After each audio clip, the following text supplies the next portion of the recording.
Heavenly Father, we thank you for bringing Stephanie with us today. Father, we thank you for Bonnie. Father, having her here with me, Rob, and sitting at the table with us. Father, we pray that Katie sticks with everything and she does a good job. This is Katie's maiden voyage, and then it's me letting go. Father, we pray that this all in your name. Amen. Let's go to work.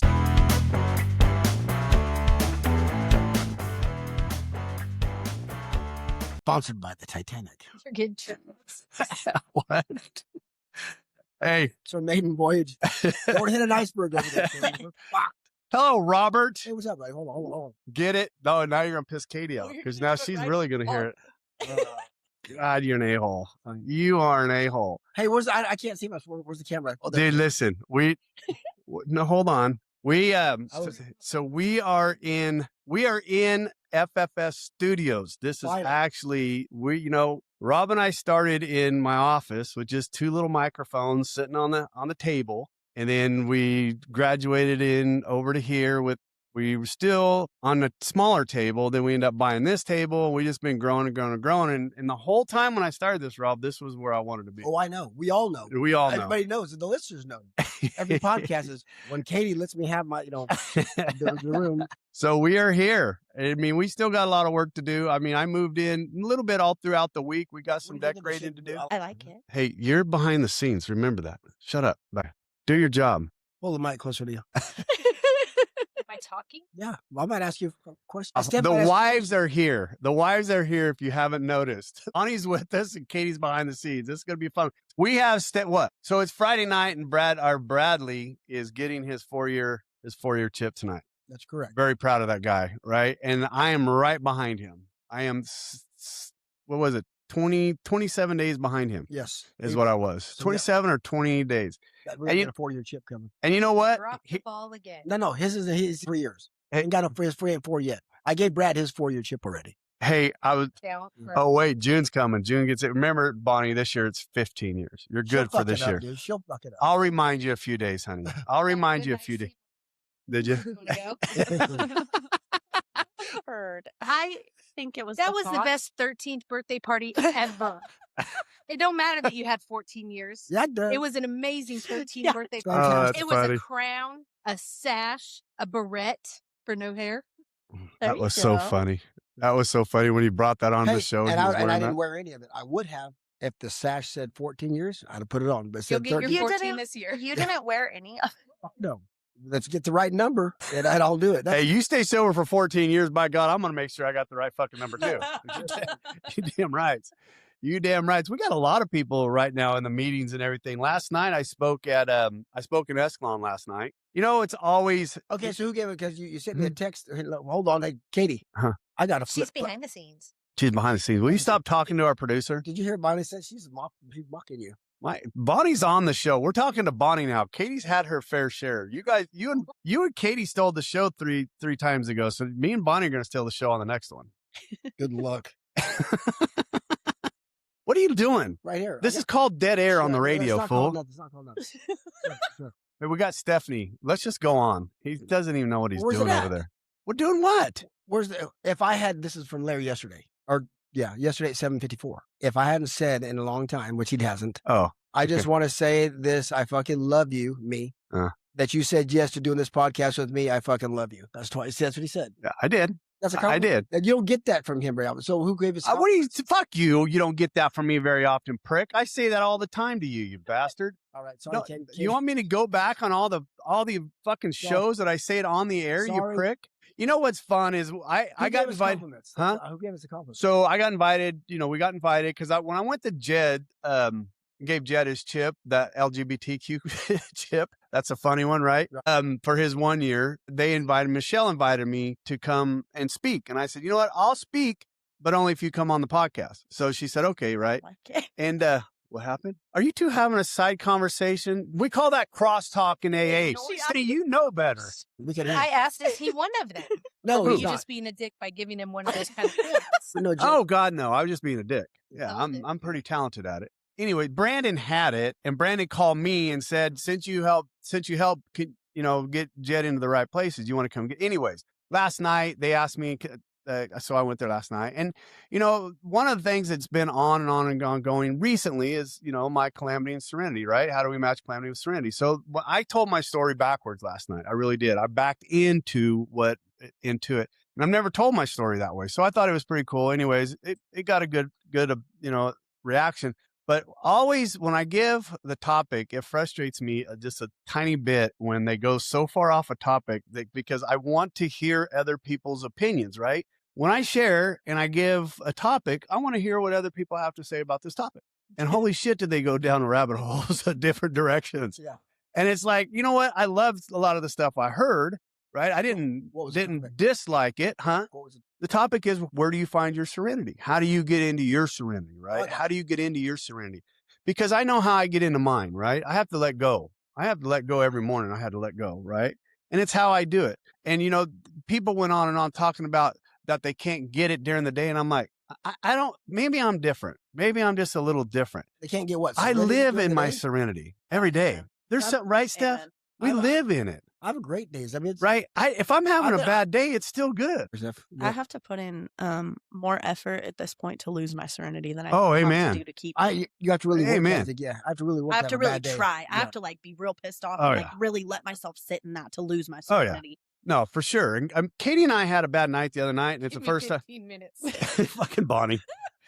You just gave Bonnie a challenge. Katie and I were not on the sink together the other night, and my serenity was a little tested. But we, you know, it's all your fault, apparently. No, it wasn't. It wasn't. Hey, don't get her involved. Does she happen to? It's poor Katie. What is F word quota. That is my wife back F-word there. quota. Hey, on the F-word plus quota. side. What's that? So, my obviously everything's been.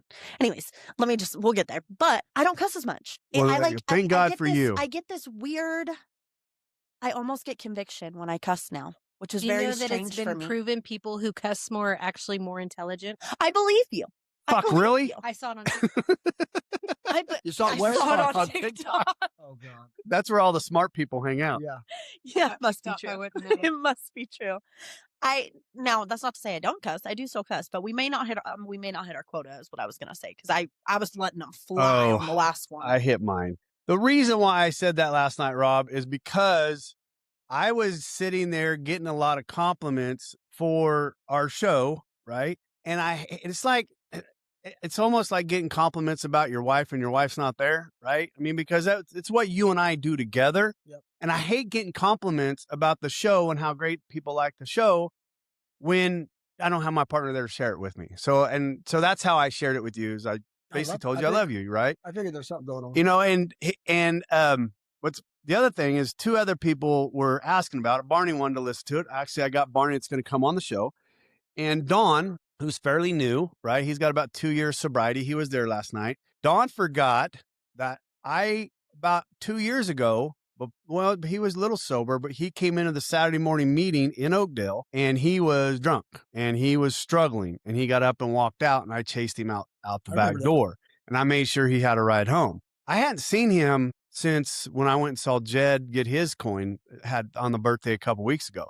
I hadn't seen him since then. I didn't know whatever happened to him, right? I didn't know, but apparently he's doing well. But when I saw him last night and I said, "Hey, do you remember me?" And he's like, "Oh my God, yes, I do." I go, "You know, the sad part about it, Don, I haven't seen you since that day. I haven't seen you since I walked you out that day. I didn't know whether you had died. I didn't know what the hell happened to you." I said, "It was good to see you." So anyways, I got him. He's turned on to it. And then Michelle goes, "Well, where should I start?" And I started thinking, this is what got me really wanting to say what I said to you. Because she asked me, where should I start listening at? And I started running through the catalog of all the shows that we've had. And I'm like, what are you struggling with? Right? Because we've covered so much this will be episode 94, right? This is episode 94. And I said, we've done a lot of shit, right? Who do you want to listen to or what topic do you want to go after? Because Rob and I pretty much we haven't covered all of it, but we've got a good share of it. And that's when I was like, hey, do you want to be on a podcast with me? And this is where we're at. So we're here, right? In FFS studios, or actually in the studio. Katie's got some stuff getting ready to get on the wall and I'm super excited. So we are here, we are home, and it's just, we're decorating from here on out. We're going to perfect the cameras. We're going to perfect the audio. And by God, we might start making money with this thing. And Katie will be off my ass. No, she won't. But that's good that you're making money. No, we will start. No, yeah, but that's good. But she won't be off your ass. No. And the money will start going. Once we get our 501(c) and we can start doing that, all that's going to go into a scholarship to help guys help them get into recovery centers.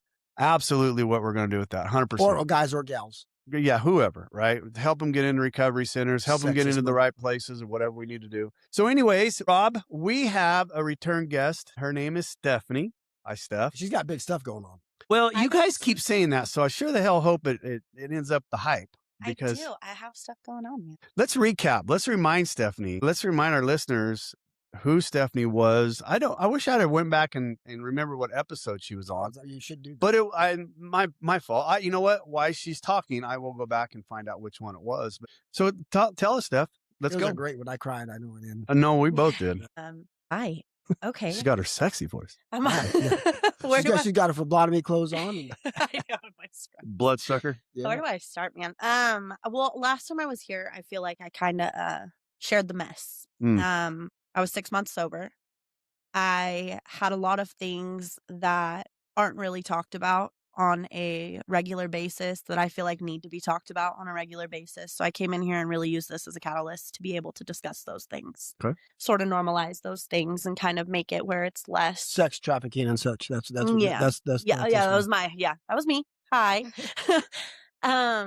So I was listening back. I listened back and I'm like, man, I think I even texted Rob and was I focused on the mess. Like, it was great. But now I wanted to come back and kind of focus on the message, man, and just really, really accentuate like what sobriety can do for you. Because I came from some pretty dark places, I've been through some stuff. And so since I've been on the show, I just hit a year on the 3rd of this month. Congratulations. Thank you. Congratulations. That's awesome. Yeah, just hit a year on the 3rd of this month.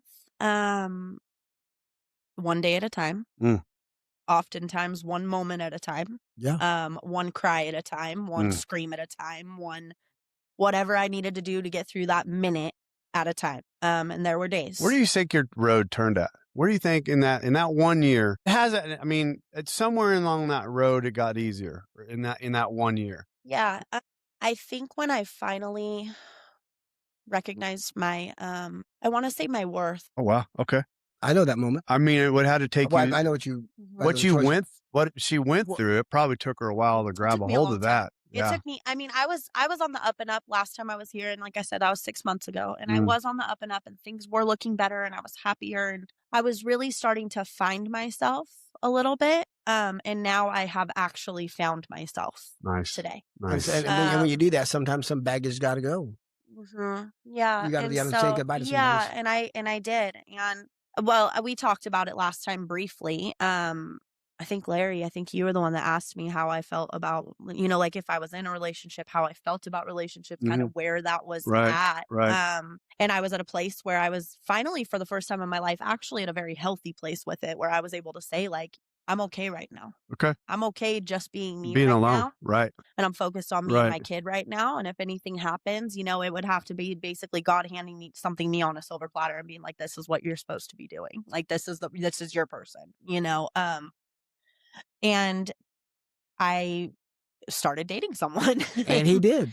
I did. I started dating someone and I had to navigate, like you said, the baggage. My daughter's dad it's been a rough go, man. It's been a rough go. It wasn't an easy split. It was rough. And the last time I was here, I barely even spoke on it because I was like in the midst of just total chaos with him. With your ex. Yeah. Yeah.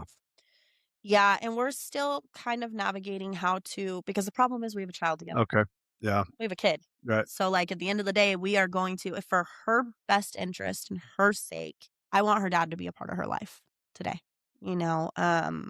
If he is acting appropriately and being a good father, and he's trying, so we're navigating that, about to go to court. There's a lot. Let me back up a little bit. First, before you go there, Steph, I want to let people know your episode aired on September September 3rd, and it's called Escaping the Shadows, A Survivor's Journey from Addiction to Redemption is the name. September 3rd was her episode. Yeah. So yeah, that was a good one. Yeah. And if you go back and listen to it, part of my this is a cool story. I want to just start right off the bat with this story. So a long story short, my recovery last time I came in here, I was finding God. Yep. I was getting familiarized a little bit with God, and I was like, yeah, God is good, I think. I mean, he's good, but like I kind of need to like know him better. Like I was real just in that beginning phase of because I didn't believe in God coming into the rooms or coming into sobriety. But did you ever? Did you ever? Never as a child, you never. I mean, I'm trying to go back and remember your story. Yeah, no. So my thing was my mom is a believer, but not a very like active believer. I think there's a difference between someone that believes and knows in their heart and soul, but just doesn't really put an emphasis on it. And my dad, my adopted stepdad, amazing man, is not. And so when they got married, she just kind of, you know, my family was great, you know, they were fantastic, but like church and God being part of our house and all of that just wasn't really a thing. Okay. You know. So what how'd you cross the bridge from God being to okay? He kept slapping me in the face and being like, "Hey, I'm here." Like, you know, every time, because my biggest thing of overcoming was doubt. I constantly had doubt, and I constantly, even as a young girl, you know, my grandma had taken me to like Catholic churches, which I never got connected in. I'm sorry. Yeah, it was a hard. Well, it was. It's a really, really. It's fun to watch. I'm serious. If you've never been to a Catholic church, on my damn knees. Forget that. If you've never been to a Catholic church and you go to one, it's entertaining. Yeah. Right? And the thing about it is it works. Right now where I'm at with my God and my, you know, understanding of it and everything, if it works for you, then roll with it. For sure. Very much I make sobriety. fun. Yeah. If it works for you, roll with it. And the Catholic thing does work for a lot of people. It did not work for me. I didn't feel any type of a connection or a relationship, or even, it was more or less just somewhere to go to hang out with my friends outside of school was what we did, you know? So yeah, so the crossover happened I immediately, even in early sobriety, I started following the suggestions. I was praying, I was doing things, even though I was in the back of my mind, like, what am I into? You know, it felt very uncomfortable and very out of body and kind of weird. And like, I was like, but you know what? If this is what they're saying I need to do to stay sober, then I'm going to do it, you know? And so I did it. And then my prayers just started evolving a little bit, where it was like, I also had a God box that was really effective for me. Explain. So they would always say when a problem felt overwhelming to give it to God. They would say, give it to God. And I couldn't fathom that, and I couldn't understand that, and I couldn't do that. It used to piss me off in the very beginning when people would say that. Give it to God. Fuck you. Yeah. That used to piss me off. Me too. Me too. Because it was, how am I going to turn something over to something that I don't even fully believe in? But it also goes back to exactly what I was talking to, right? How do we match our calamity with our serenity, right? How do we match the calamity with our serenity? We don't. God does that. That's what the book says. He enables us. He enables us. That's what I'm saying. Yeah. But to match our But I wasn't allowing that trigger to happen. Right. Yeah. So God box. I'm just saying. This may be something I implement. Yeah, it's a God box. So I didn't know how to give anything over to God because I didn't fully believe in God. I didn't trust in God. So what I did was I got an old shoebox, and I decorated it because I like to decorate stuff. Me and my daughter sat down and we colored it and we put little crosses on it, and I called it my God box. And when something was too heavy for me, what I would do is I would write it down and I would put it in that box, and that was me giving it to God. I love that. That's a physical form of it. It did not. And I'll say, and it didn't immediately work. And it wasn't immediately like, oh, I gave it to God and my life is great. No, those things still hurt. Those things still sucked. But what I started to do is, let's say 2 months down the road, when the box would start to get full, I would open it up and I would look back on these things that at the time felt devastating. Right. Like I was never going to overcome them. And I would notice that I had overcame them. And the ones that I hadn't, I would throw back in the box, and I would keep them in my box. And celebrate the successes. Right. But that's such a great idea. Right. Yeah. And simple. It worked for me. And it was my way of giving it to God before I knew how to truly surrender or give things to God, you know? And I still use it to this day. What a tool for early, for people. That's pretty cool. Yeah. Did you learn that, or is that just something, I mean? So I had a member from Oakdale Fellowship that had suggested that I do something very similar. She said to write things down. But I hate journaling, man. I don't do it. I don't like journaling much. I've got to be in a real weird place to start journaling. But I knew that I could take little small notes. I could take notes when I'm stressed out or when I'm having a problem. And so I do the same thing. yeah. So instead of like doing the full journaling, she told me to have a God journal basically, right? Like basically, and I was like, that's too much for me, man. I just know when I'm in total crisis, I'm not going to want to do that. And so I made a God box. But two things. When you like that, you don't hold it in, right? No. You talk to somebody, right? Yeah. But when you talk to somebody, did they tell you that you need to write about that? From very early on, my sponsor, Christy. Yeah. My wife loves Christy. She's amazing. We're very proud of her. I'm so proud of her. She's pretty She cool. is a fantastic human. Her and Blake both. Yeah. Both of them are amazing. Yeah. It had to be Blake's. Oh, you got to be. He had a hell of a sponsor. Blake actually came in just the other day. I was needing. Did you? I just realized what you said. What? And he had a hell of a sponsor too. All the way around. Hell of a sponsor. God, the sponsorship that Blake had was amazing. No, I came in just the other day. I was at my externship for phlebotomy. And I had to get the last of my pokes in, and I called Christy as one of my people. I'm like, dude, I got to get more pokes. And she's like, dude, that says that. I know. It's funny because when I walk in a room now, I look at veins, which is a weird thing to do, but I notice them. And right when I walked in, I'm like, oh, I should have called Rob. Get a couple. Get some pumps in. Did he? Yeah, he didn't think twice about it. He came in and let me poke him a couple times because he's a hard hitter. That means so much different now in this lifestyle than the previous lifestyle. Two different kinds of pokes. Yeah. What? What? When she started talking about God box, I was like, I got one of those. My wife wears it. Oh my God.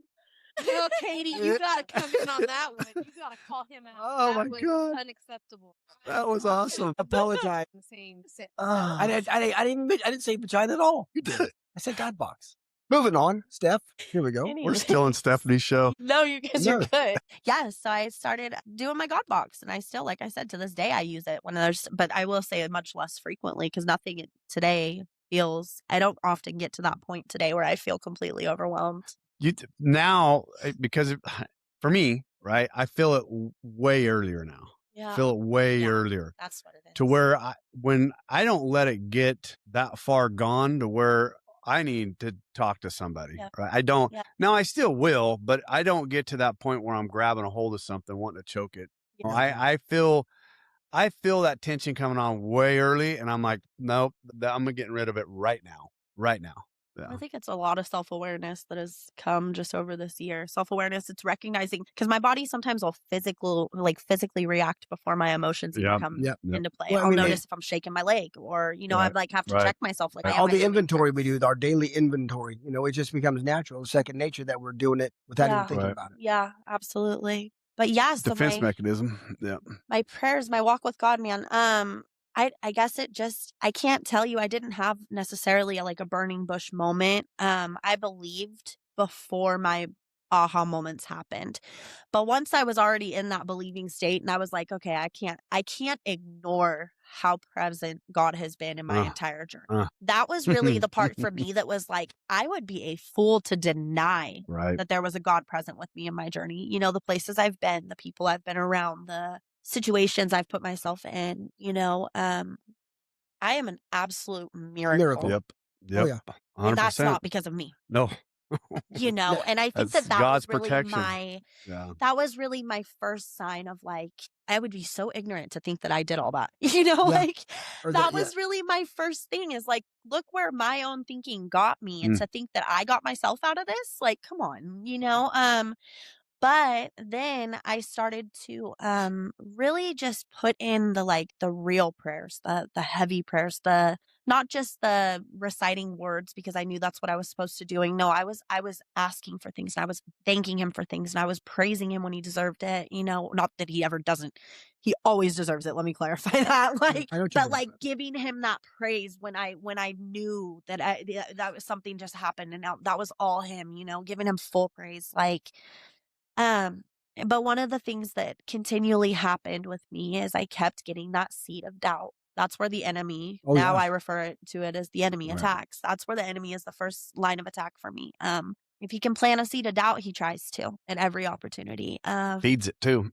Feeds it with people in Yeah. your lives. He'll feed it. Yeah, absolutely. And so there's a couple of stories, but I think the one that really, really stands out, and I texted you guys about this because it was, This was coming? yeah, The 9-year guy? yeah, Let's have it. yeah. So, Go ahead, because I was hoping he was going to be here for this one. I know. And yeah, We'll get what it. I'm hoping, I know, but I'm going to get I there. do think that after, there is some things that I think that I needed to, he was a very brief part of my first story, and it Mhm. was a very rough part. And so I Right. think now coming back, I'll have the opportunity to kind of elaborate on some Okay. things, kind of speak on some things, and maybe give him a little bit more of a feeling of comfortability at Okay. the thought of it, Okay. because I would love for him to come on Yeah. too. I really would. Who are we talking about?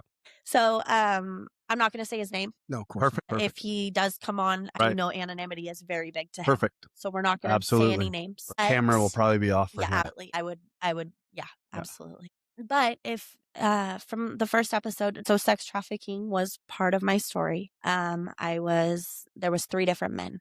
And in sobriety, I noticed that when I was doing my fear inventory and I was doing all of my, all of my steps I was going through, those were the fears that I was just having a real hard time shaking, was running into any one of those 3 men in sobriety. Wow. Okay. That was a very real fear of mine, and it was something that I really had to try to work through. And I was able to cope with it, but I knew that it was still there. It still existed. And until you're in that scenario, you Right. just don't know. You don't know. Right. You don't know until you're there. But I lived with this real uncomfortable fear of running into one of those 3 men that had basically prostituted me out at one point or another. So I was actually praying for about a week prior. I was praying for some sort of, like, I don't know what the right word is, but maybe like an affirmation. I was feeling a lot of doubt. I had those enemy attacks. They were heavy that week. And I was like, man, I just need to feel you. I need to see you. I need to Doubt. give me something. Doubt about what? Doubt about you? Doubt about him? Doubt about him. Really? Okay. As if God's Okay. here, Okay. All Doubt That's what about I meant. him. And then there's nothing wrong with that. I pray quite often. Yeah. I know we're supposed to walk by faith, not by sight. But damn it, sometimes I need to see you. I need to feel you. Yeah. I need to know you're here. And I ask for those things. Yeah. For my Father, and He always answers. Yeah.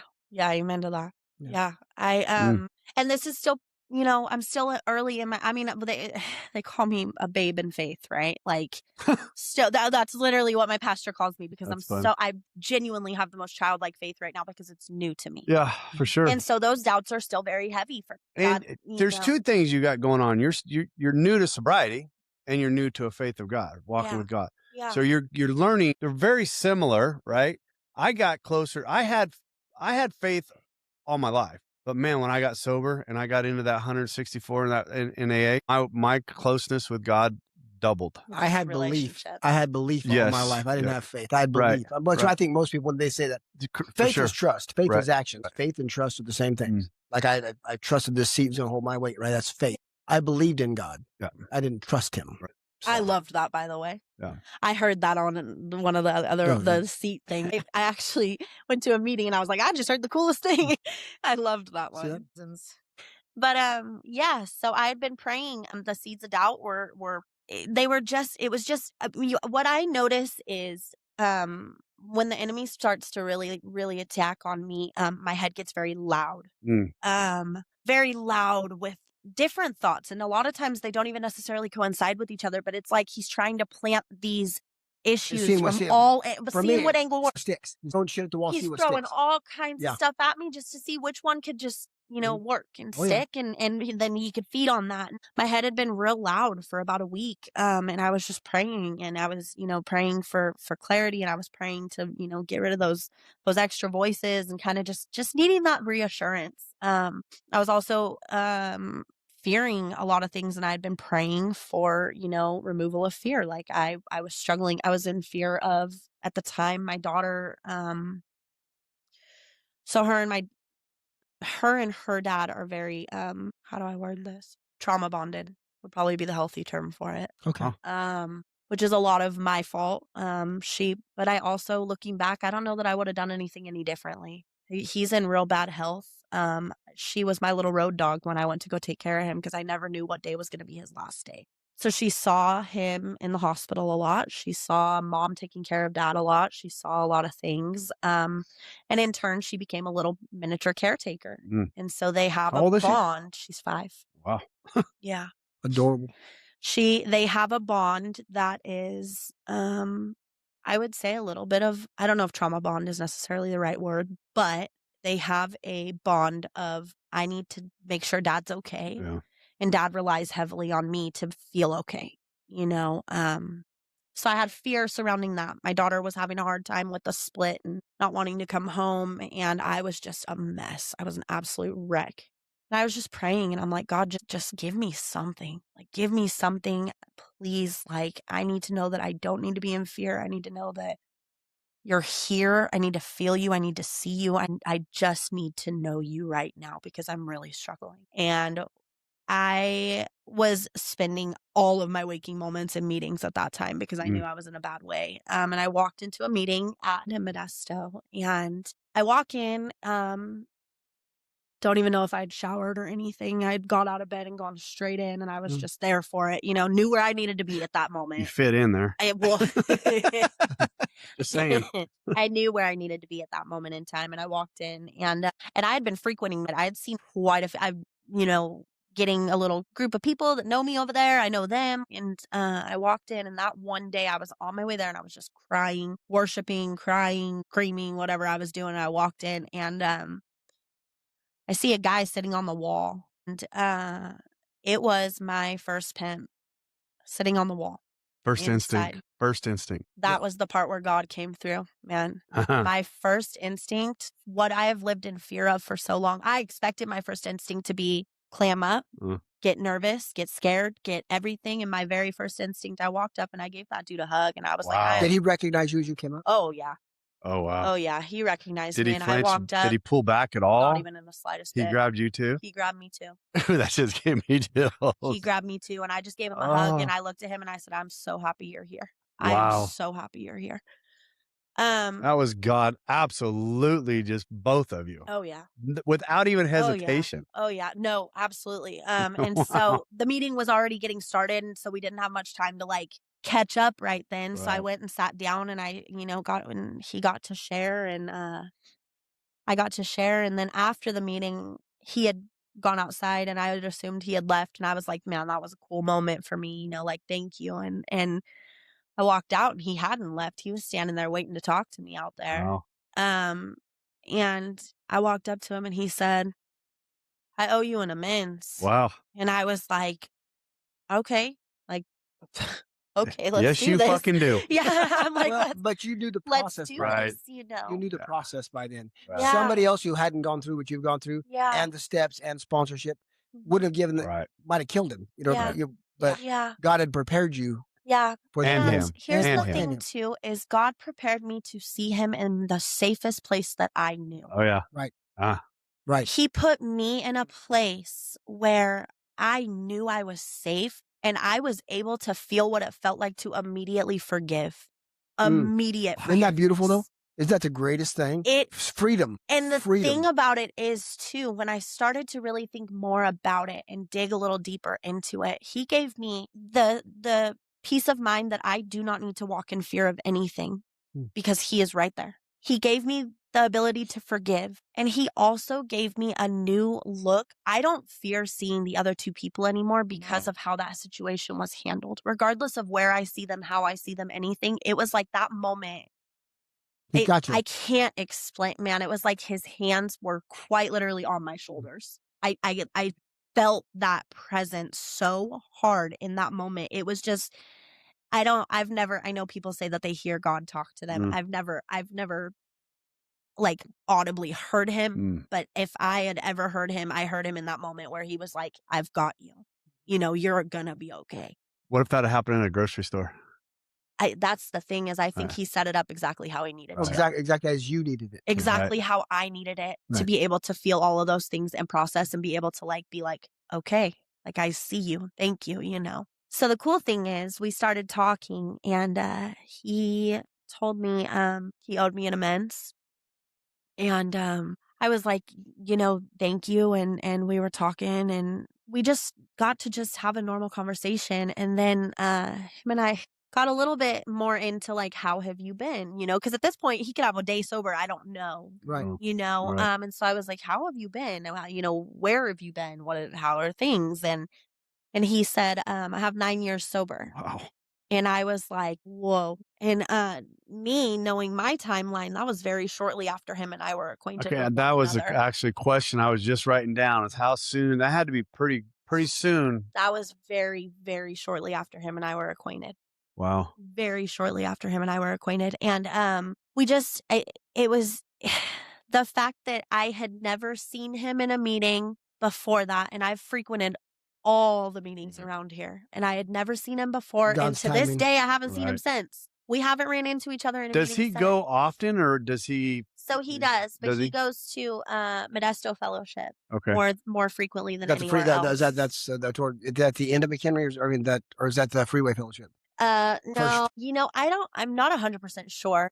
It's one that I don't. Is that the frequent. Lano Club? I think that Modesto. That's not the Lano Club. Lano might Club's in be. series. Lano Club's in series. Well, they consider that Modesto. Modesto Fellowship's on First Street.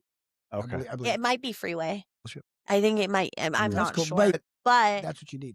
that was, oh man, you guys, that was just Well, I remember the text. so freaking cool. Yeah. So do I. I know where I was at when I got it. I know where I was at when we were talking about it. Yeah. What oh my God, I just lost the question. Damn it.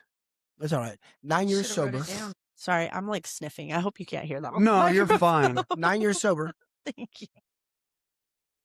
9 years sober. I mean, because with the talk about, what did the talk of this come on? Because he was going to come on. Yeah. So You guys must have exchanged numbers. we did exchange numbers, and what's cool is it hasn't been frequent, but he texted me on my 1 year and said, "Congratulations! Like, good for you. Keep doing the damn thing."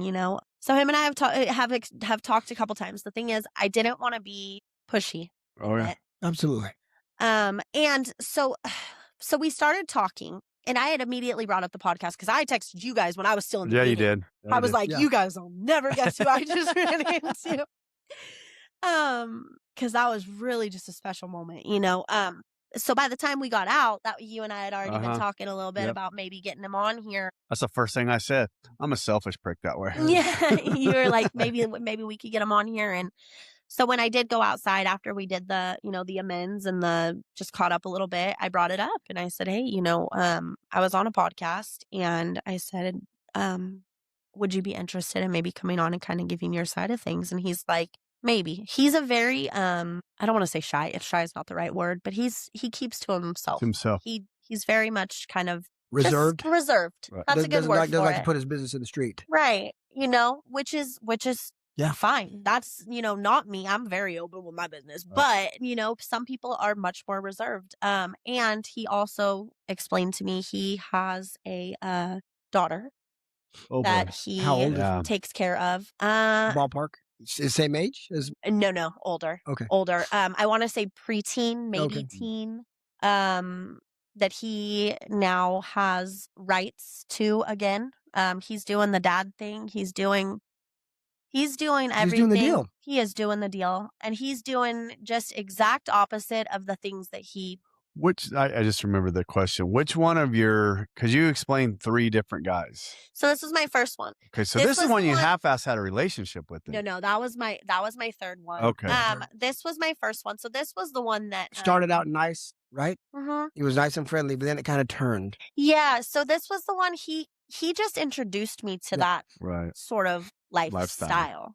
And he knew the websites that I didn't know. And he knew sort of how to run that game, right? I didn't know any of that and I wouldn't. And so he, and that was one of the things that we had kind of, okay. So I asked him if he'd be willing to come on. He said, let me sit on it. Let me think about it. And I said, well, do you want me to send you the podcast that I already did? So you kind of know like what you're going into. Right.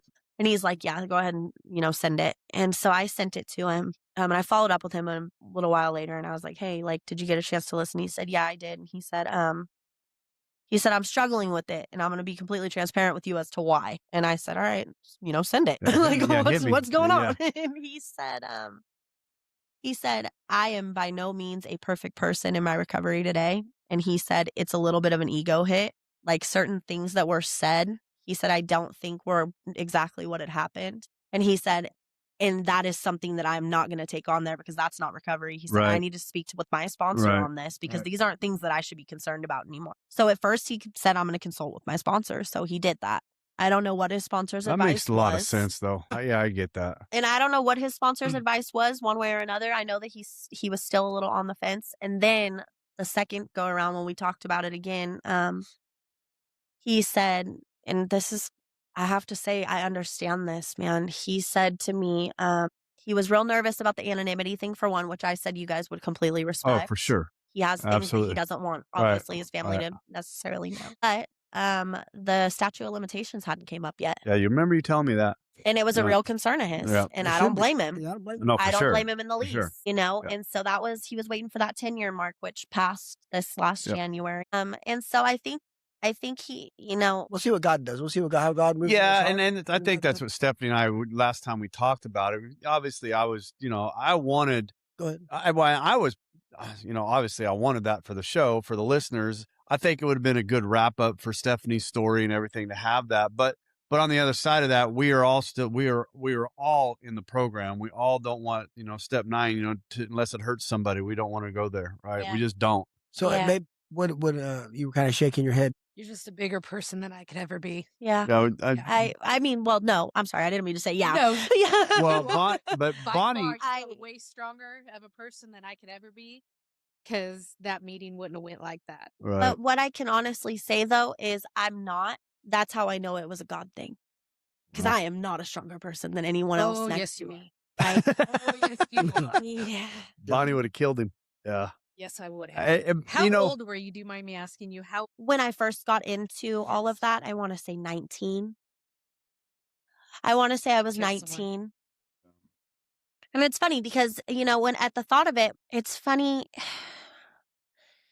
I think I had to get to a place, and then the program is genuinely what got me here. I had to get to a place where I was so sick of all of the emotions that I had lived in for so long, the fear, the anger, and there was anger. There was a lot of anger, and there was a lot of anger getting taken out in inappropriate circumstances in my life. I would have so much resentment and anger built up towards that specific part of my life, but it was affecting today's life. And I was just like, I'm not going to let that affect my life today. Like, I cannot live in this today. You can't carry that baggage around. And part of not carrying that baggage around is forgiving, right? Yeah. And I know that's extremely hard. I mean, Rob's had to forgive. You had to forgive your molester. You had to, right? Yeah.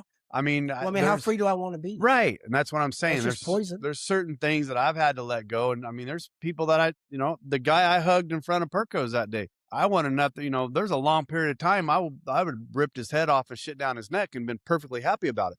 But I'm just dead serious. I mean, that man caused me a lot of problems. But you know what? I had nothing but love for the man. I couldn't live any other way. That's how you know that's a God thing. Right. It's all a God thing because that's not human. Well, I think this is where like the stuff you guys have gone through with step work and stuff like that. Because I would have felt like if I was talking to him, no, you should do whatever the hell I ask. Right. You owe me. No, I hear how you. How dare you? I hear you. You should do exactly what I say. I hear you. Should be begging for forgiveness.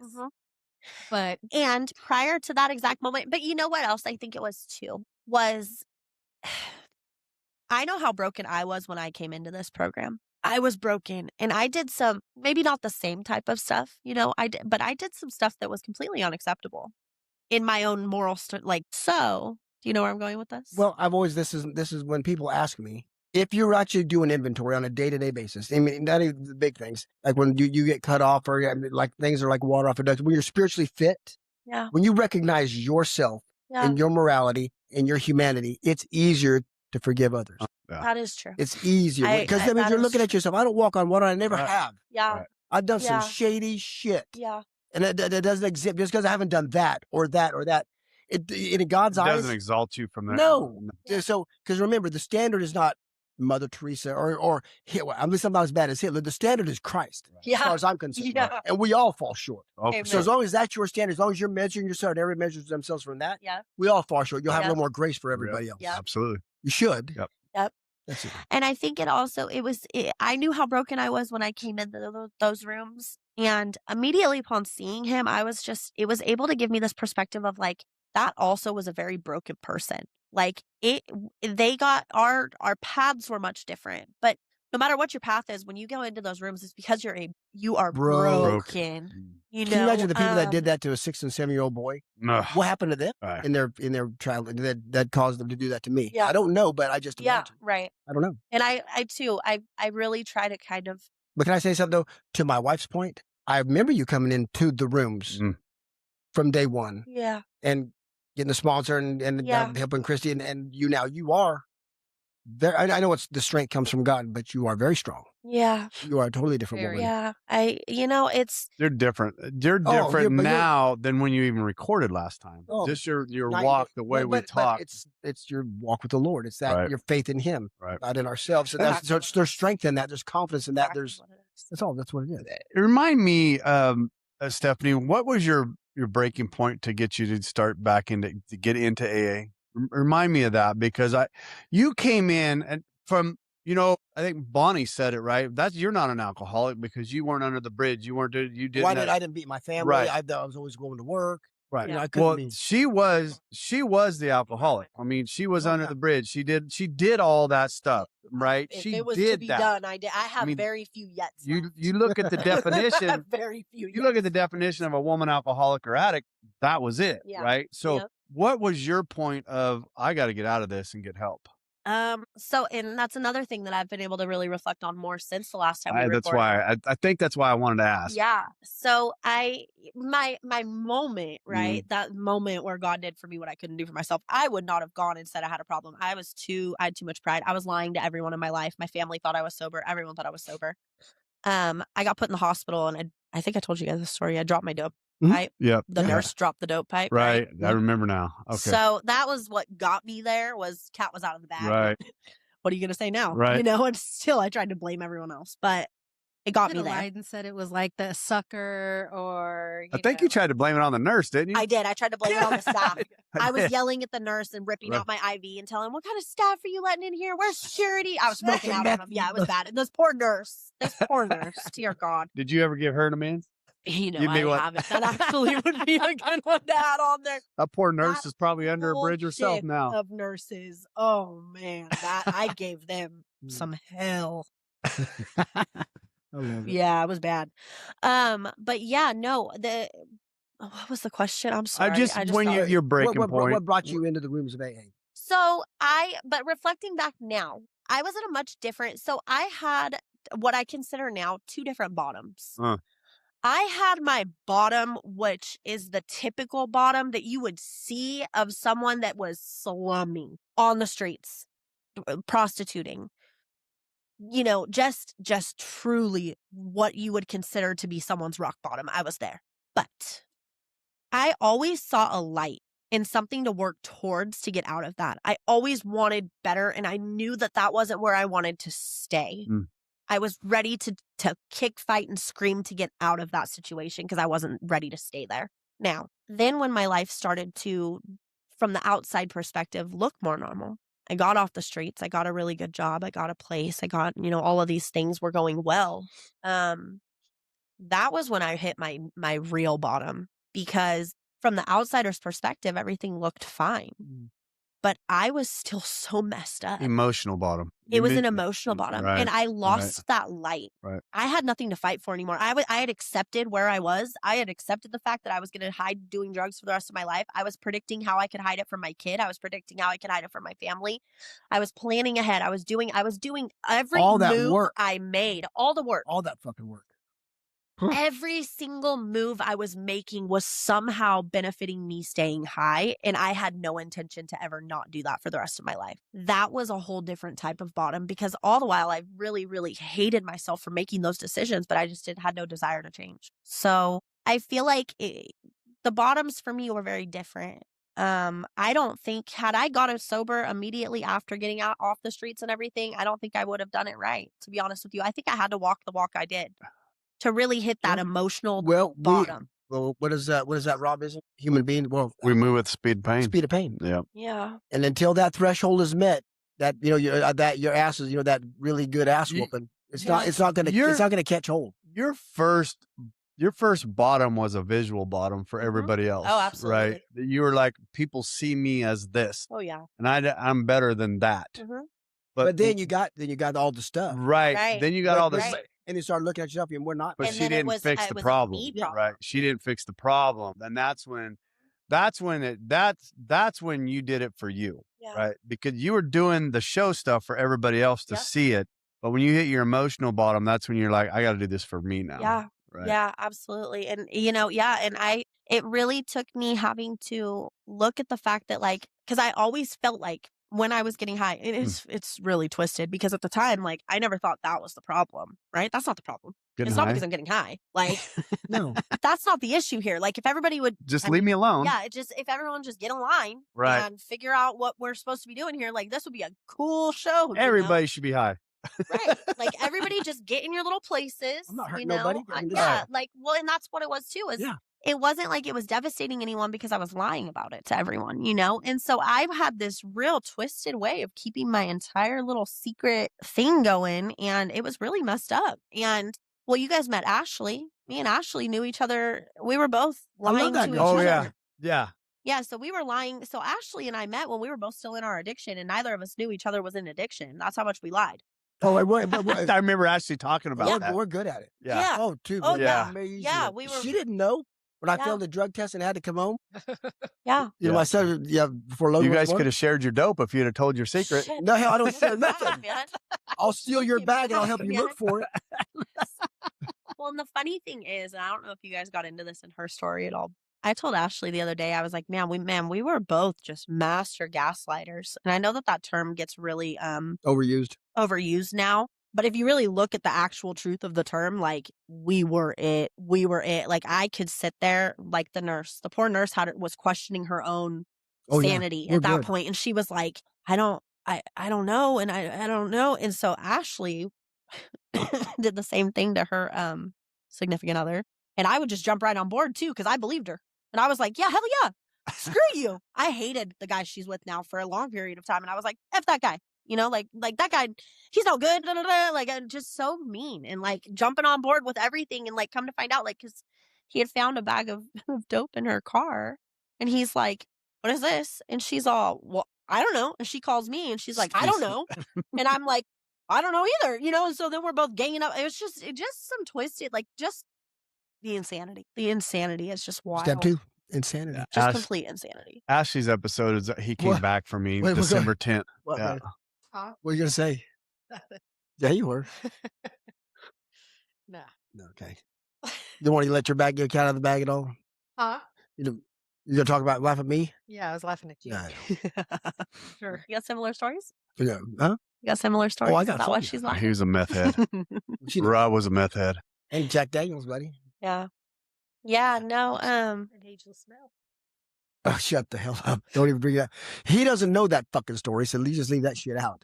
There's something about Rob I don't know, Bonnie? Yes, there is. Go ahead, Steph. Go, let it out. The first time that he had to go to the hospital because he was in so much pain or whatever. That was after dope, though. That was just booze. Yeah. And anxiety was the Logan's little friend that he's been in class with forever. Her dad was the emergency room doctor. Outstanding. Great for me. Yeah. I parent teacher club with the mom. It's awesome. So he comes in and he's like, okay, what was your blood alcohol level? High. I think there was a number in front. You know how it's usually something? No, and it wasn't 1 point something. It was like 0.1 something. It was high. I was fucked up. Well, I felt fine. Of course we did. The normal person. The alcohol wasn't working. Well, because he came in, he was looking at me, he goes, your blood. And then he tells him, okay. What is your big deal? Well, your liver is twice the size. And I'm like, and then it should be. And he's like, yeah, I just started taking Ageless Smell. It's a vitamin. Ouch. That's what he told me. He's like, so when we get in the fight. Well, but there's more to the story than that. But I was blaming it on this new Testosterone boosters. Did the doctor actually believe you? No, fuck no, he didn't believe me. You're blowing a 0.4 or 0.3 something. But no. he's so good at it. We're getting home, and I'm like, oh, it's great. What's so this should I stuff you're throw the taking? vitamins away? Yo, I have, Oh, yeah. No, we will make you question. You know what I mean? Yeah, Like, it's I'm pretty truly sure sad. it's the Jack Daniels. And he's like, Oh, no. no. Yeah, that's because you're a woman. We could tell ice to an Eskimo. You know, You ain't lying. You ain't lying. So, and like I tell a story about, because you know when, like we talked about on Monday night, you know when you don't have people write their good shit down. The book doesn't say to do that. No. When you do your inventory, you write down our Right. defects of character, and then 7-step prayer. You open, go with God with open hands. Take from, you know, I come to you good and bad, Lord. I thought for sure he was going to take that trait from me. You know that, because I thought, shit, he's surely going to take that fucker, because I could. What, the lion? Well, not just the manipulation. How I can get people to believe anything, and he didn't. He let me have that. He took some other shit. Let you deal with it. But he just he showed me how to use that in a constructive way. How to respond that. Why do you think? I see what you're saying. I got you. The sponsorship part, right? Gaining the confidence of men, not just because I'm drunk. You manipulate them into liking you. Yes. Nailed. Yes. No, and I do see it though, because it is a great. Let's not say manipulation, right? Okay. Let's say coercion. Let's say no. I was thinking it could be. Let's just call it manipulation, because that's what the fuck it is. Why are you trying to sugarcoat it, Stephanie? On the other end of it, if you don't use it to be manipulative, right, that turns you into the absolute greatest salesperson. It's a great trait to have. The product I'm selling is me. Sobriety. The steps. Yeah. That's my product. And I'm selling that. No, hold on. You're missing something there, and I'm gonna take you into a sales training course right here. You're not selling sobriety, right? You're not. What you're doing at that point is you're giving Rob out, and people, because what I saw in you, right? Okay, I'm selling myself. Yes, you selling your sobriety that's inside of you, right? Because when you walked into that room that day, and it's not just you, I've seen other guys since then, but when you walked into Primary Purpose that day, I was like, whatever the fuck he's got, I'm going to suck every ounce of it out. I want what he's got. And I'm going to use the small steak to do it. It's coming out the small hole. Hey, beginning got separation anxiety from my husband. Hold on. Hey, now he just wants. If he's going to do that, I'm going to if he's going to do that, I'm going to marry him now. Hey, I get Katie. Hey, and I've don't seen it. Cut that out either. I ain't cutting that out. That's some good. That's some good. Hey, I've never been so flattered in my life. But that's what my point is. You're selling that, right?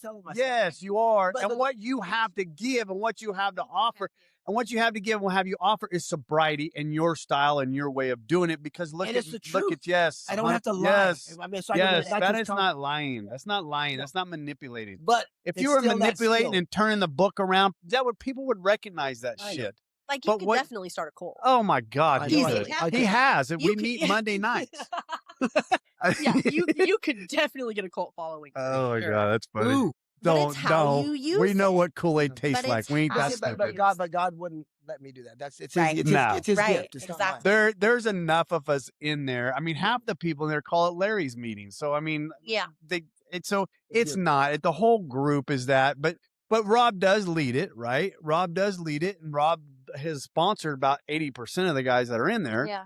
But it's honestly the personality of everybody inside that room. We all have the same personalities. We're all the same. The greatest gifts God has given. Yes. That Monday night group. There's been times I wished I was a man just so I could go to that meeting the way you guys talk about it. Women are not allowed. I really It's a she-man woman hater club. But because we had talked, I forget who we were talking to. Was it? It might have been Ashley, but no, it wasn't. This is like 2 podcasts ago because I was giving you and Christy. No, it's when we had Conchetta back on. And when listen to that, I was giving you and Christy a lot of props because what the fellowship. Correct me if I'm wrong. I'm not wrong. Never mind. 90% of my wife can answer this. Of the bullshit in fellowships, the clickiness and stuff is from the women. Yep.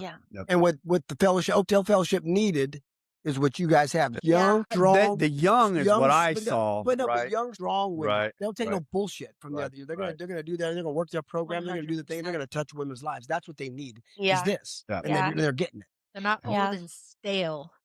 Well, but we're old and we're not stale. Right. It can handle some of that itself. Nobody needs a lot of that. for the women. Yeah. I've heard that. I have a friend of mine that was her home fellowship, and she said the women there are tough. Bet I can guess her sponsor. She she said the women there can be a little bit catty. I just don't have the I feel like my brain has a certain bandwidth for bullshit. Like cattiness, it just doesn't fit on it. No, you're not. That's what it just doesn't fit on it today. That's what I've always told him, like watching this program and seeing all this stuff. I don't think that I could be with a woman. Like as a sponsorship, You just said you wanted Katie. Think Katie's different. Oh, not that kind of Who woman. wouldn't take Katie? But I don't think I could like sit down with another female and. Well, that's what, because I've sponsored. Well, and I told, because of her, she told me. And I told Rob too, because in the early stages of my sobriety, I had a sponsor. We all talked about this, that it was a little crazy. We were running a lot of errands and doing a lot of things, but we were getting no step work done. And I met Rob, and it was much like you said. He walked in, and I was like, dude, whatever he's got, I want that. Yeah. I don't feel like that, and I want that. Which, by the way, Sam and I do now thank God. Let me just praise Sam for 1 second, because I asked Sam, I had signed up for the book study a while back after you said that you weren't able to do it, because I really wanted Rob to do it more than anyone. But he said he wasn't able to do it. Couldn't take it on right now. And Thank you, Katie. So I signed up for it. And I had every intention at the time. I wasn't working, and I didn't have, anything going. And I was kind of just in this, like, where sobriety was still my only thing I had to focus on. Well, life happened since then. Things have gotten great and they're blessings, but I got really busy. But it just so happened to work out, another God moment. I ran into Sam outside of a meeting at Northside one day. Northside, man. I don't know what it is with Northside, but Northside does weird things. Yes, it does. So I've had good experiences there, but I ran into Sam outside of a meeting, in the meeting, and he was having a rough day. And I hadn't seen Sam. And Sam is about like a month ahead of me in sobriety. Yeah. Sam. My Sam. Our Sam? Yeah, Sam. Okay. And he was having a rough day. Yeah. Sammy Sam. And I walked in there, and I was like, "What's up, dude?" And sat by him, and I just could see he was just having a moment. And I was like, "Hey, let's go outside. Like, let's go outside for a second." We went outside and we started talking, and that's what I mean. That's you. That's yeah. And so we went outside and we started talking, and I always really try to kind of, because it's funny, because he's so right before me that when he follows patterns, I find that I'm not too far behind him in following patterns. Brad and I are the same way. So I really try to take note of when he's finding those patterns. And that sounds kind of selfish. No, but it's true fact. But I do, because I feel like we all hit milestones. Certain things happen at certain milestones, So I was outside with him and chatting with him, and not to put his business on blast. I'm not going to put anything personal on blast, but he was struggling. He was like, I'm feeling a little stagnant. I don't know what I'm doing. I'm feeling stagnant and I'm struggling right now. And I was like, 2 things. 1, call your sponsor. 2, he did. I knew he was going to when we left there. And I said, and 2, how do you feel about getting into service? And he's like, I hadn't really thought about it yet, whatever. And I asked him, I said, look, dude, I'm about to be chairing the Thursday night book study. And if you want to co-chair with me, like I would appreciate it. Like, I'm a little nervous by myself. Like, that'd be awesome, And he's like, all right, my mom told me I should do this. So. Shout out Tracy, Mom. Yeah. And he's like, all right, my mom told me if someone says this, I shouldn't say no. And I was like, all right, cool. So, and it turned out to be such a godsend, because now my life has gotten wonderfully busy. But I've been working, I've been doing phlebotomy, trying to get licensed in that. I've been doing, lots of different things. And there's been many meetings where I've texted him and been like, Sam, I am not going to be able to make it today. And he's like, I got you. By himself. Yeah, he's like, I got you. And that got his feet wet. Yeah. He's on fire right now. Then the month after me, after I did the Saturday morning meeting, he took over that one because he was comfortable doing getting that. Up there. So they got back out, and they're still a little nervous because now he's sitting in front of men. Yeah. So he did a great job. Yeah, he did. He does. And he did his so first good. jiu-jitsu. Larry got to come watch him do his first jiu-jitsu competition. For some reason, I thought that was a second or third one. I didn't realize it was his first. first one. I have a medal ceremony to show you guys You fucking do that. from Rob. No. Yes, Was it this he last got Saturday? His medal. Was it when the prick disappeared and I'm sitting there? I fucking spent $49 to come watch you fucking, and you disappeared? No, I didn't disappear. The guy disappeared. Motherfucker. What happened? Do you have it, Bonnie? Because I'd love to have it. I will I did. blast it all over our She did. Instagram. Don't you send that to him. I should see that. I promise you, I wouldn't send stuff. She'll openly share, Rob. Yes, you will. Jeez. I love that. So Stephanie, tell me what's going on. Excited, but what's going on with you now as far as where you're going forward? So I found a church. Oh boy. I found a church. You Wait, guys. Oakdale, Modesto. You know what I love that Sonora. you Sonora, say. okay. Really? Which one? Harvest. Okay, They yeah. used to Yeah, be in that's where Chris is That's at. where Chris goes. Yeah, Chris Lytle. Chris Lytle goes there. Yeah. There's two harvests in Sonora. There's the one that's been established for a while. Yeah. Which is maybe the one he goes to because I don't know a Chris. Okay. Then there's the one that I go to now. It started out in Copperopolis, and it used to be called Potter's Touch. They're in Sonora now, Harvest, and when I've I seen those. say that place, man, it was one of those. That was really the opening the door for me to building that relationship with God. Why? What about that church? I wish I can't. I can tell you the answer. I can do. He's there. Yeah. That's truly what because it is. I've walked into churches and I sit there and I'm like, there's no God here. Well, And I have to get up and hold walk on. out. But for me, it's not that. It's this is just not my home. He's here, but this is not where he This is wants not where me. he wants. This is not. But all right, no, that's even- I've been to some massive churches that people are massive followings, and I walk in there and all I feel is devil, and I got to get the hell That's out. what happened So to shelter, too. Yeah. Well, and I I go- you're right. also I got baptized in November, which was really Congratulations. cool. It was Did the water boil? no. Did they hold you under like for 5, The- 6, the 7 roof seconds? didn't fall? No, So could you it- believe it? Did he 2 or 3 times? So this is another cool story. So I went running Plunger? in. I Trying to pull the Wash devil the out. was in my externship, or no, I was in my phlebotomy school at the time. And I got out and I was running late, and I was like, just everything. Oh, enemy, right? Right. Oh yeah. You shouldn't even go, and you shouldn't even do it. Right. And you're already late. And The this is water's gonna boil. embarrassing and all these things, right? And I'm like, I don't know. I might not even go. And my mom calls me, and my parents don't go to church. And my mom calls me and she said, "Where are you?" And She's my at the church. waiting. parents and my brother and Oh, his boy. girlfriend were there waiting to see me get Ah. baptized. So I was like, all right, I'll be there in 5 minutes, right? That's and so funny. I go running down there, running. Pastor was talking to me, and he's like, let's do this, and got up there. It was at Big Valley Grace, because that was one of the first churches I went into because of CR, where it was somewhere where I felt comfortable, enough. But now that I've been to my church, That's home. man, you couldn't take me out of there. That's girl. home. That's You it. couldn't take me out of there. That is the one. When I went and got a job at Ace Hardware. That was the one thing for me that was non-negotiable, was having Sundays. Good. I have to have my Sundays. I Good for missed you. 1 week, and I felt every bit of that. That's putting him first. That it is. It's one, yeah, absolutely putting it first, right?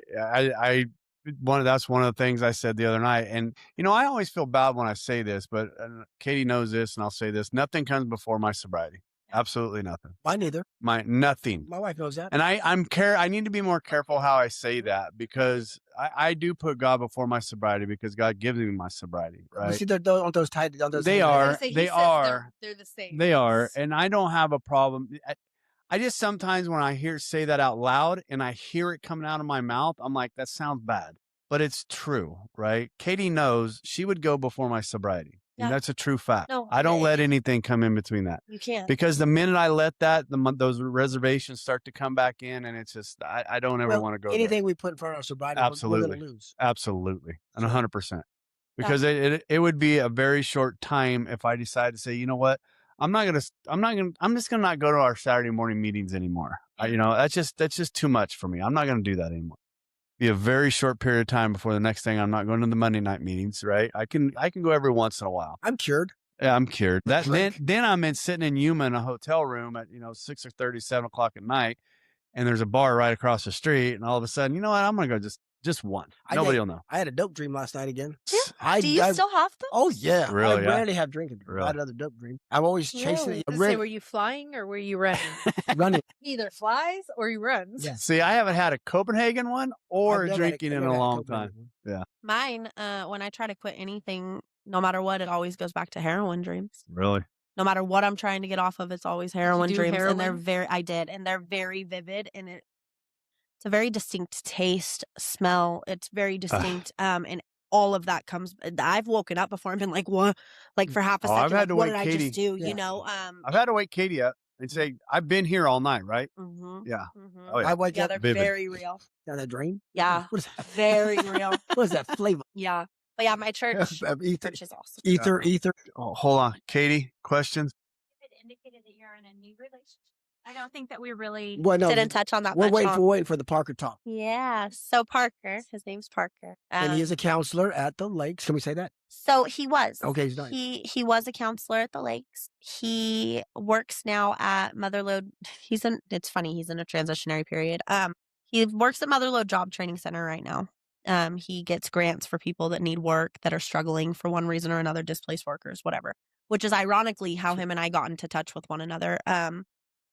He would periodically message me. We met early in my recovery. And he had Nathan come up and speak at the lakes. Okay. Well, Yeah. Me, Nathan, and Susan went up there. Yeah. He's a good man. He's a good man. He's a real good He's a real good man. But he would periodically text me. We met at, I think it was Freedom Weekend last year. And he would just periodically send me texts because he was in a relationship. I was in a relationship, very much so respectful of both of those things. But he would periodically text me and be like, "Hey, God put you on my heart today. Like, I hope you're doing good. Hope you're doing all right, you know?" So, fast forward however many months, he sent me a text one day and he's like, "Hey, God put it on my heart again. Like, how you been?" And I unloaded and I was like, dude, like, you asked for it. Here it goes. I was Here like, we go. let me give you the real, because I keep telling you I'm doing good, but today I'm not doing good. And let me just tell you for real what's going on. And I was like, I'm looking for work and I, have lost my career and I'm stressed out. I'm trying to get into school, trying to do this, trying to do that. And he's like, "Hey, well, this is what I do for a living. So like, let's figure something out for you, So he started sending me all kinds of stuff for different grants, different programs, different things that I could potentially utilize to get back into school. Or he was just like, if you want to hang out, let's hang out. Like, we can sit down, we can go through this stuff. And that's just, the start of something. And Your sponsor didn't tell you don't get involved in a relationship in the first year? Yeah, it's close enough. No. I think it's still horse shit. But how are you going to stop love? But I guess the quote used to be, "Don't make any when I first got there, don't make any major decisions." Well, look at that. And I said this to Jeanette. She, don't make any major decisions. I go, she was telling me to tell this to a sponsee that I was working with. I go read step 3. Oh, it's not on the wall here, is it? Go over your book, read step 3. I know what step 3 is. Turn your will and your life over to the care of God. Yeah. That's a pretty big fucking step. That's a pretty big decision. Come on. There ain't nothing bigger than that. So. And I felt too, like, because I talked to Christy about it, because I had heard that many times. It's like, hey, this is what we suggest and everything. But I also knew where my head was at. And I knew that I was at a very healthy place. I wasn't still living in the chaos of my last relationship. I wasn't still living in that, like, I need someone because that makes me feel better. I wasn't there. I was at a place where I was like, man, I'm doing fine. Me and my daughter are fine. I can pay my own bills. I can do my own thing. Everything is fine. We are well taken care of. If you're here, it's because I want you here. I don't need you. This is not a good place to be. Right. Well, no, it was. Yeah. It was like, I Healthy. don't need you here. You're here because I want you to be here. And that's a whole different type of relationship. It's a healthy relationship. And so when I talked to Christy about it, she's like, man, dude, she's like, if you're happy, she's like, you deserve happiness, really, at the end of the day. Like, you've dealt with a lot of not happiness. And she's like, and I trust. And Good job, I think Christy. that was one of the biggest compliments I ever received from Christy. She trusts your judgment? She trusts my judgment. I do. Yeah, I do. And I think that was a real moment for me. And I was like, whoa, like, that's freaking cool, because someone that I put all of my decisions on for so long, she looked at me and was like, dude, I trust you. Like, if you know this is right, you know this is right. And it's proven to be, it's funny. I fought it. I don't want to say I fought it, but I had old patterns pop up and I had old things pop up where when things got too calm and too, things were going good, I was like, this is too good. Let me fuck it up. Let me go and mess this up, and so we were navigating early on together. Like, how do we walk in a healthy, calm relationship and not freak out? How long have he been sober? How long is he sober? He has 7 or 8 years. Okay. He's got a while. He's mature one, isn't it? Yeah, he's got a while under his belt. But yeah, but he did it through CR. Did he really? He did. He needs to come on here and tell a story. Yeah. Yeah, he did it through CR and God. And that's the one thing that I will say that I think that because I sat and I prayed on that relationship very much so in the beginning, because I turn all of my decisions over to God now, right? Right. Like literally all of them. And I was like, hey, if this is meant to be, I need clarity. I need to know that this is meant to be. Don't let me jump into something because this looks right. I need to know. Right. I was reading his text to me last Wednesday, Parker's. He You know- really he wants to meet you real bad, and he really, really, really respects you a lot. He's a good kid. Most I call him a people, kid. He's young. I call him a kid, but he's a good man. He is. Yeah. you know, there's a girl that works up there at the lakes that I want her on this podcast so bad. Her name's Sarah. Sarah or Stevie? No, Sarah's one Sarah. of my really good friends. You want me to text her? Do you know about her? Does she ever talk to you about her dad? Yeah, her and I went to she high needs- school together. We were really good friends. Okay, through so all you of knew that. her dad. Okay. I Yeah. coached with him. Yeah, I coached with him. Yeah. Yeah, so What's her the and matter? I. She got a tinkle. Do you want to go? I'm over here just chatting away. She gotta go. So, she gotta go. she is. She gotta take my God box for a walk. Maybe. No, Depends on what you pay me, Bonnie. that's hold on. For some reason, we Leave the God box alone. sentence. It's not Yes, it is. Wait, and this is Recovery Unfiltered. Appropriate. It's funnier than shit. It's appropriate. We It don't made cut- me laugh. We don't cut If it makes anything. me laugh, it's appropriate. Yeah, so there's 3 sisters, and the middle one really don't. I want the 2, the younger, what is it? Sarah and Melissa. yeah, that's the 2 I really want on here. Yeah, it don't matter. You know what I'm talking about. One of them wants nothing to do with it because I've talked to Sarah a couple times. Yeah, Miranda. Anyways, she's willing to talk about it, but it's just Yeah. super sad. But it's just Yeah. Oh my God, I watched Steve through that whole thing, and you know what? I love that man. He was a good dude. Good dude. He was just tortured. He was tortured. Yeah. Whew. So we're gonna have this woman on. Yeah, I want her. No, I So would I've hope talked to so. you about it before. She's very impactful. In fact, Parker and I just went because her and Parker work together. Oh yeah, yep. And so Well, when with you said Sarah- Parker from the Lakes, I'm like, I've got her number. We've talked. Like I said, we've talked several times. Yeah. But anyways, Yeah, so Parker and I just went over there. He's actually in the worship team at the church that I go to. And so we went to church together the other day, and one of the guys that is Yes. yeah, we go to church together and everything. Serious stuff, man. Larry's face. my 12-year-old brain is just wanting to. My wife is sitting behind me, and if my 12-year-old brain starts acting up, I'm gonna get in trouble. No, I'm gonna yeah. be in trouble like Rob is. You got to go home with her, poor dude. Every day. Every day. I'm faster. My 12-year-old brain almost just said something that Right. probably would have pissed Bonnie off. No, she's on. What? Samantha. Yeah, Sarah and Samantha. Samantha. Yes, Yeah. by the third button. So tell us anything else? Yeah, let's do a Hit me. quick little recap. Yep. Found God, Yep. love church. I got a job at Ace Hardware. I had to In make Oakdale. ends meet. No, actually in Escalon. Okay. Good All right. one. Yeah, It's the big got one. 2 buildings. Yeah, It it's does the have 2 big one. buildings and a I nice love little garden. I go there all the time for my company. Well, you'll see me in there. In fact, when you were talking about Barney earlier, Yeah. this is a funny story. So I didn't know Barney. I'd never met Barney before, but the other day I was mixing someone's paint and I'm standing there and I can hear them talking and they're talking about a 4th step and a sponsor and all kinds of stuff. And I turn around and I had just hit a year. And I turned around and I was like, can I just tell you guys something? Because I can't really talk about it everywhere. And I'm so excited. And I It's know what so you guys out are loud. talking about. So out loud. And they were like, what's up? And I'm like, dude, I just hit a year. And I like pulled my little chip out of my pocket. And I'm like, I just hit a freaking year. And they're like, come to find Barney's out. awesome. It was Barney. Yeah, and I he goes, love well, that my guy. name is Barney. It's nice Right. to meet you, And so Love we that did a guy. little dance, we Yeah. did a little party at the paint Yeah, day. I love that guy. He's got a spirit. That Yeah, guy, he I'm was so excited to awesome. get him on here. He's got a Yeah. spirit he's got a Rob spirit. He's got that same glow that Rob has, but he's got 42 years of it. Yeah. Yeah, I really do want him on here. Yeah, it was awesome. But yeah, Ace Hardware. Meanwhile, I went to school for phlebotomy. Today, I actually finished my final step. So I had to complete my 40-hour externship, and I finished today. Nice. So I'm going to apply when I get done here. I'm going to, on our road on the way to Monterey, I'm going to go and put all of my stuff in, and I'm going to just be waiting on my license to come through. And So you're going to work at a lab, yeah. obviously. Or a right? hospital. Or spa. I'm going to see, actually, what I was really looking at was the prison. Wow. Okay. Good benefits. Good benefits. Yeah, Great yeah. benefits. Great benefits. You can handle And I'm looking to, I would like to move. She wants to get on No Burns Ferry Road, kid. Right. Yeah. Yeah. I would like to get moving that way a little bit, you know. I wonder why. Yeah.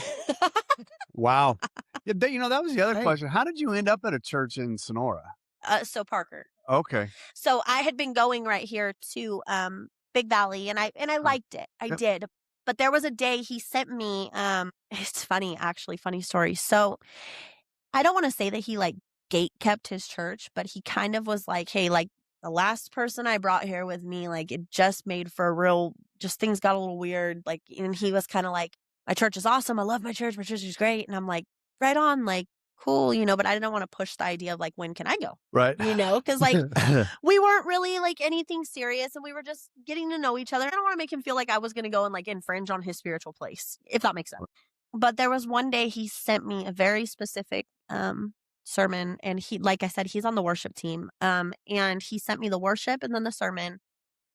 And watching it on my phone, I felt the Holy Spirit more than Wow. I've ever felt walking into any church. And I was Wow. watching it on a video on my phone. That's cool. And I texted him back That and gives me chills. I was like, look, man, I was like, I don't want to press you and I don't want to push the issue, but like when or if the day comes and you feel like you'll be okay with me going, like, I want to experience that. And it took him a little bit, and then he texts me a couple days later and he's like, I'm not going to gatekeep God from you. Like, he's Amen. like, if Nice. you want to Good for come him. on, So when we would go church shopping, when I got sober, we were leaving stuff that happened at the Church of Christ we were in.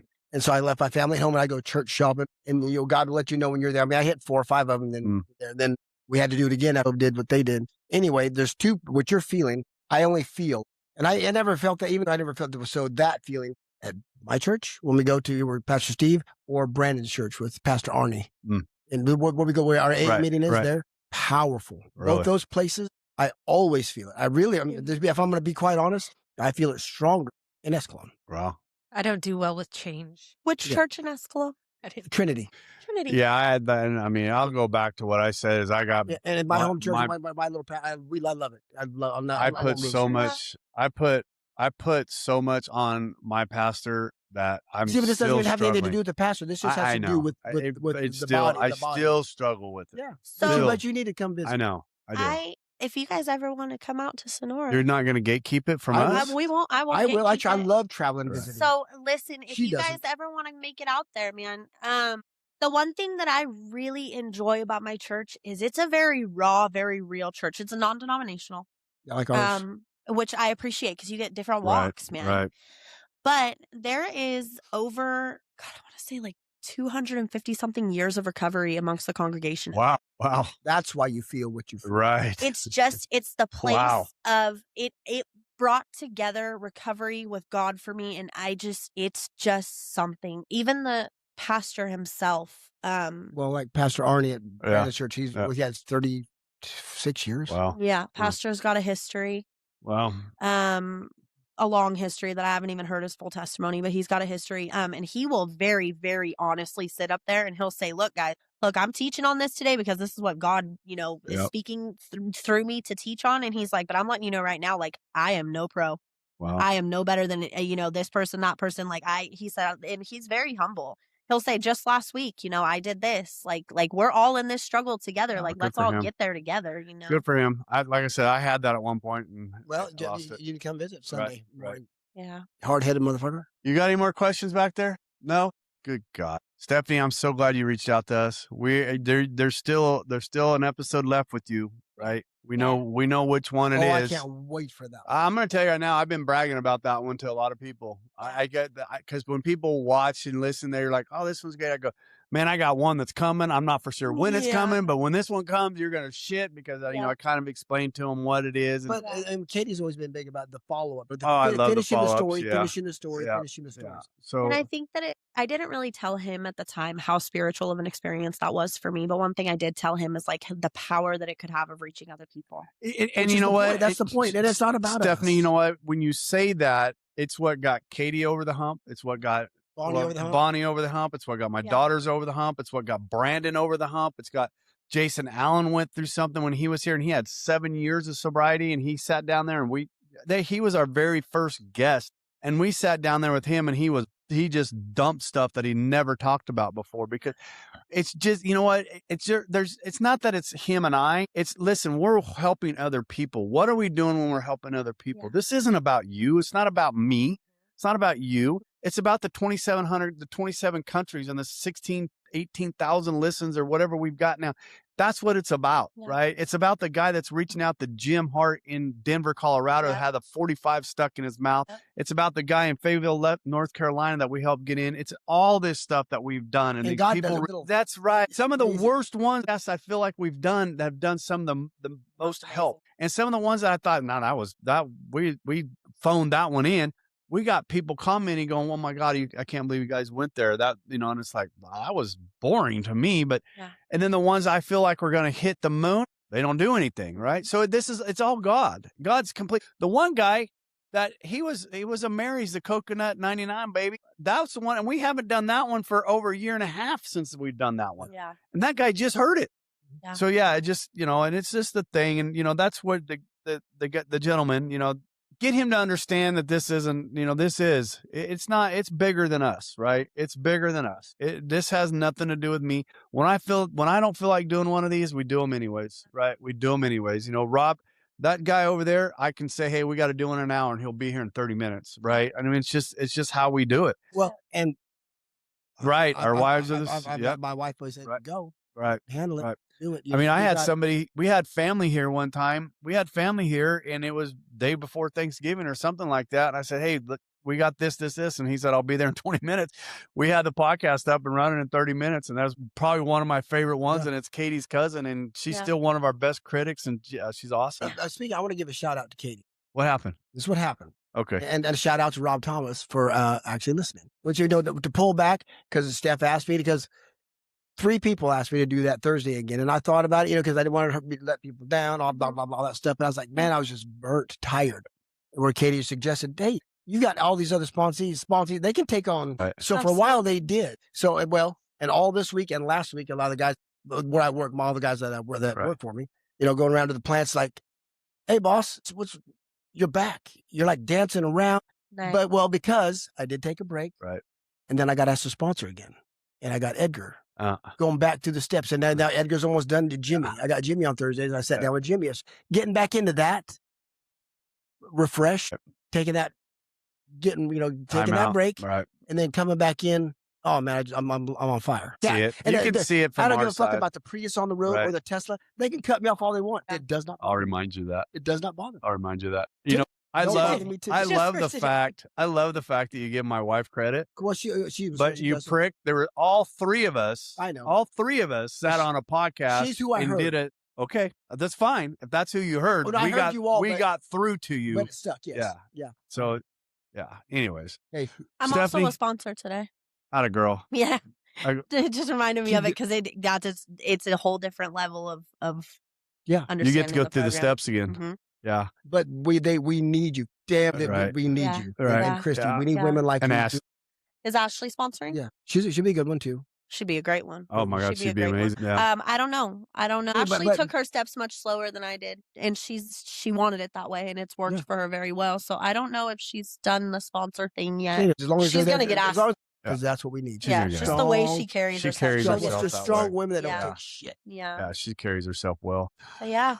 All right, Stephanie, awesome. Thank you so much for coming back. We look forward. When are you going to Monterey tomorrow? Today. Right now. Tonight? Yeah. I have something. Parker might. Your phone's been blown up over there. All right, baby, hit the purple one. Let's get out of here.